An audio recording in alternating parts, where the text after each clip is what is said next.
विश्व का सबसे बड़ा मेला इलाहाबाद में संपन्न होता है, कभी कुंभ के रूप में, कभी अर्ध कुंभ के रूप में। हर साल माघ मेले के नाम से ये 2.5 महीने का मेला लगता है।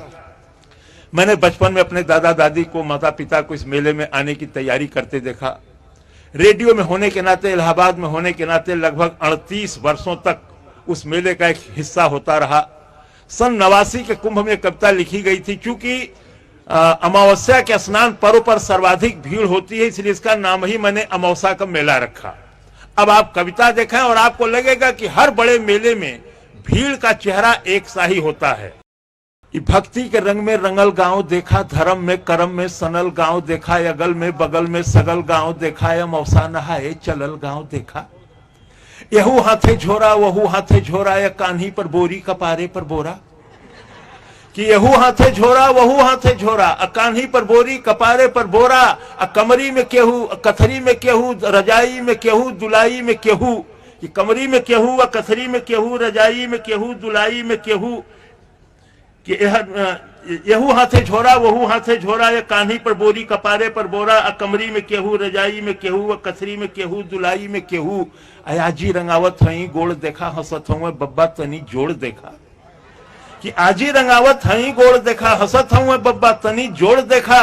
घुघुटवे से पूछे पतोहिया कि अय्या, गठरिया में अब का रखा ई बतैया। हर हुए लुग्गा हर हुए पूड़ी, रामायण के लगे हो मड़ुआ का ढूंढी, अचाऊ रचूरा किनारे के ओरी, अन्य का चपलवा अचारे के ओरी। अमौसा का मेला अमौसा। इस गठरी और इस व्यवस्था के साथ गांव का आदमी जब गांव के बाहर रेलवे स्टेशन पर आता है तब क्या स्थिति होती है।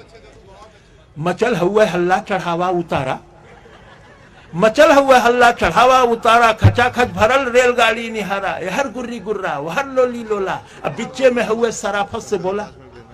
कि हर गुर्री गुर्रा वहर लोली लोला, अब बिच्चे में हुए सराफत से बोला। चपायल है केहू दबायल है केहू, घंटन से ऊपर टंगायल है केहू। कि चपायल है केहू दबायल है केहू, घंटन से ऊपर टंगायल है केहू। केहू हक्का बक्का केहू लाल पियर, केहू फनफनात हुए कीड़ा के नियर। अब बप्पा रे बप्पा ये दैया रे दैया, तनी हमें आगे बढ़ा देता भैया। कि बप्पा रे बप्पा ये दैया रे दैया, तनी हमें आगे बढ़ा देता भैया। मगर केहू दर से टसकले न टसके, टसकले न टसके, मसकले न मस्के। छिड़ल हो हिताई नताई का चर्चा, पढ़ाई लिखाई कमाई का चर्चा। दरोगा का बदली करावत हो केहू, लग्गी से पानी पियावत हो केहू। अमौसा का मेला अमौसा। इसी भीड़ में गांव का एक नया जोड़ा, 1 साल भर के अंदर का मामला है, वो भी आया हुआ है। उसकी गति से उसकी अवस्था की जानकारी हो जाती है। बाकी आप आगे देखें। गुलब्बन के दुल्हन चले धीरे धीरे। कि गुलब्बन के दुल्हन चले धीरे धीरे, भरल नाव जैसे नदी तीरे तीरे। कि गुलब्बन के दुल्हन चले धीरे धीरे, भरल नाव जैसे नदी तीरे तीरे। सजल देह जैसे हो गौने का डोली, हंसी हो बतासा सहद हुए बोली। देखे ली ठोकर बचावे ली धक्का, मने मन छोहारा मने मन मुनक्का। कि देखे ली ठोकर बचावे ली धक्का, मने मन छोहारा मने मन मुनक्का। फुटहरा नियर मुस्किया मुस्किया के निहारे ली मेला, सिहा के चिहा के सबे देवी देवता मनावत चले ली। नरियर पर नरियर चढ़ावत चले ली। किनारे से देखें इशारे से बोले, कहीं कहीं गांठ जोड़े कहीं गांठ खोले। बड़े मन से मंदिर में दर्शन करे ली, दूधे से शिव जी का अर्घा भरे ली। चढ़ावे चढ़ावा या गोठन शिवाला, छुअल चाहे पिंडी लटक नहीं जाला। अमौसा का मेला अमौसा।